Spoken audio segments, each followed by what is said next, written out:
Well, the question comes up often as to whether or not we can actually measure human emotion. What scientists are now documenting is the effect of emotions upon the heart field.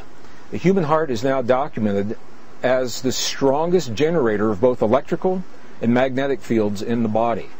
Now, this is important because we've always been taught that the brain is where the action is. The brain has an electrical field, it does have a magnetic field, but they're relatively weak compared to the heart. The heart is about 100 times stronger electrically and up to 5,000 times stronger, 5,000 times stronger magnetically than the brain.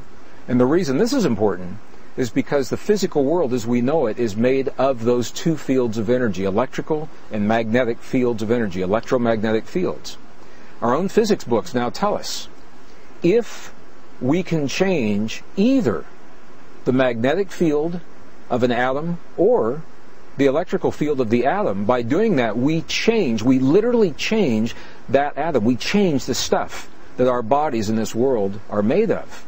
And it appears now that the human heart is designed to do both, to change both the electrical field and the magnetic field of our bodies and our world, and they do so in response to the emotions that we create between our heart and our brain. Well, I've had many questions from people asking me how these discoveries relate to what is now known as the law of attraction. At a very high level, in broad brushstrokes, they may give us insight into the relationships. But when we get deep into the findings as well as the ancient teachings, what we find is this: it's less about attraction and more about a mirroring. And here's what I mean by that.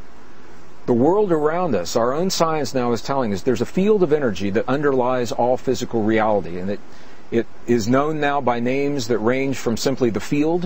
Lynn McTaggart wrote a beautiful book entitled The Field about this quantum essence. Some people call it nature's mind. Some scientists call it the mind of God. Some call it the matrix. Some call it the divine matrix.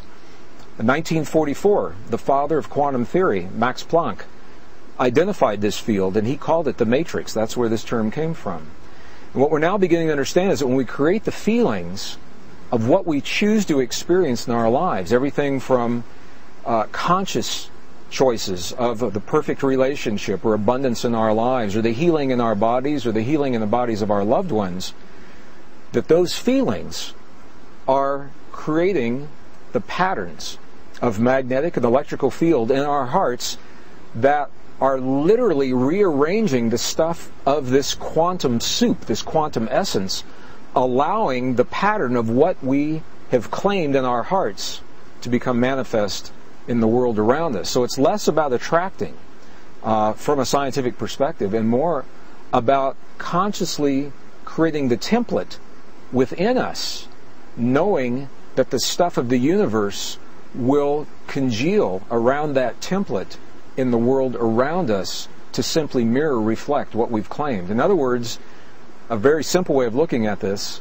and we've all heard this before, is that we must become in our lives the very things that we choose to experience in our world. Now the science is giving us a very good reason to understand why that is.